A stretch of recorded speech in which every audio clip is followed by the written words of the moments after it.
Globalization is often described as something that is ending. News coverage focuses on factory closures, disrupted supply chains, rising geopolitical tensions, and governments talking about economic independence. From this perspective, it can appear as though the world economy is pulling apart into isolated pieces. But this interpretation overlooks a critical reality. Globalization did not end.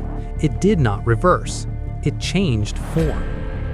To understand what is happening, it helps to reconsider how global trade actually works. Globalization is not a single linear system. It is not one country producing, another consuming, and a fixed route connecting them. Instead, it functions as a network. Goods, capital, and resources move through multiple paths at the same time. When one path becomes unreliable, economic activity does not stop. It adjusts. Trade flows are redirected rather than eliminated. Much of the belief that globalization is shrinking comes from watching familiar trade relationships weaken. When factories close in one country or shipping volumes decline along a known route, it feels like evidence of collapse. In reality, these changes usually indicate substitution rather than disappearance. Trade continues, but with different partners, routes, and structures. Over the past several years, global disruptions exposed a major weakness in highly optimized supply chains. Systems designed purely for efficiency tend to minimize redundancy. Production becomes concentrated in a small number of locations. This structure works well during periods of stability, but it performs poorly under stress. When a disruption occurs, whether from political conflict, health crises, or transportation bottlenecks, the impact spreads quickly across industries. As a result, firms began reassessing how they design supply chains. The objective shifted. Instead of focusing solely on minimizing cost, companies started prioritizing risk management. This did not mean abandoning international trade. It meant restructuring it. Supply chains were redesigned to reduce exposure to single points of failure. Contrary to popular narratives, this restructuring rarely involved large-scale returns of manufacturing to high-income countries. Labor costs, skill mismatches, regulatory complexity, and automation all limit the feasibility of reshoring production at scale. Instead, companies pursued diversification. Manufacturing and assembly were distributed across multiple regions that offered a balance of affordability, stability, and access to markets. This process can be described as rerouting rather than retreat. Production moved sideways rather than inward. The total level of global trade remained substantial, but its geography became more complex. Supply chains that once relied heavily on a single region were replaced by networks spanning several countries. Governments played a role in this transition as well. Public messaging often emphasized self-reliance and strategic independence. However, policy actions tell a more nuanced story. Rather than pushing for isolation, many governments encouraged diversification. Dependence on a single supplier or country increasingly came to be viewed as a strategic vulnerability. Multiple sourcing options provided insurance against disruption. This policy environment reinforced corporate incentives.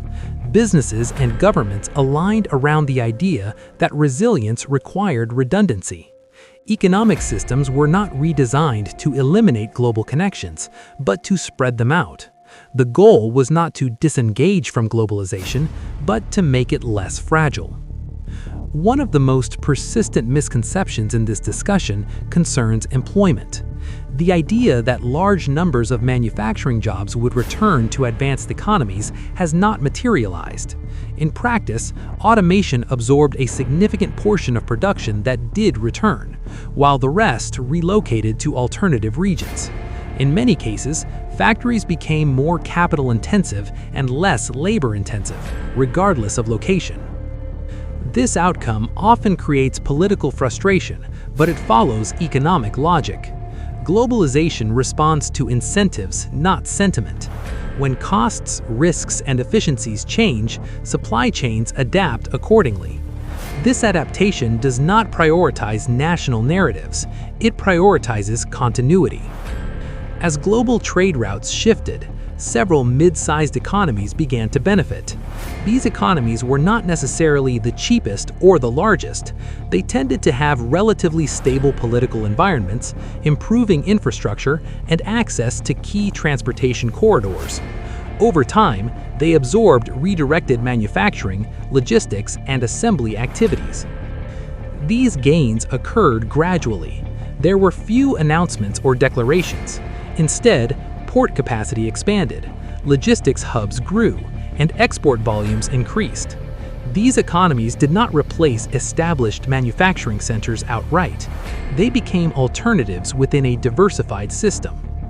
At the same time, large economies experienced a different kind of change. They did not lose relevance or collapse economically.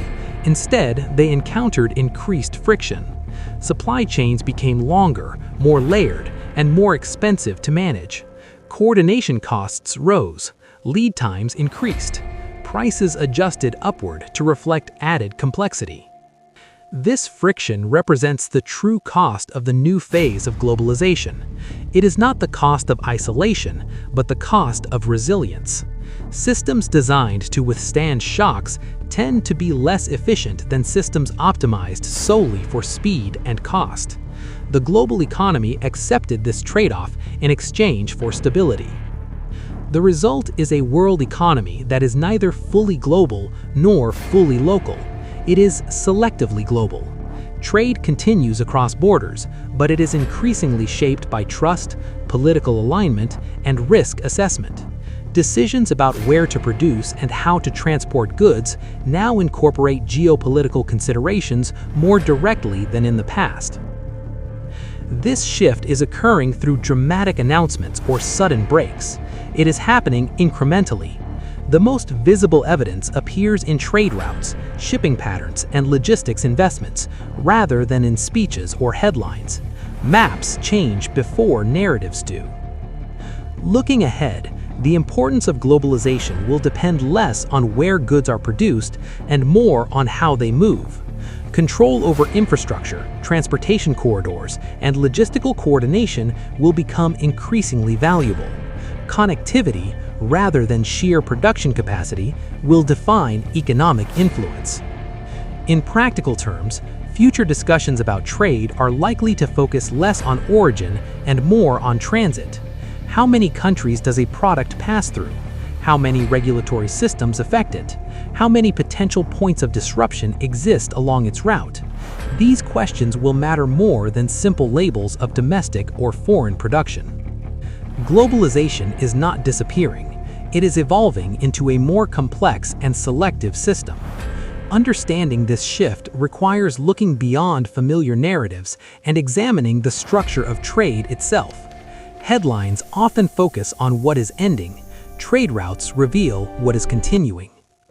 To understand where the global economy is going, it is more useful to study flows than statements, networks than slogans, and routes than rhetoric.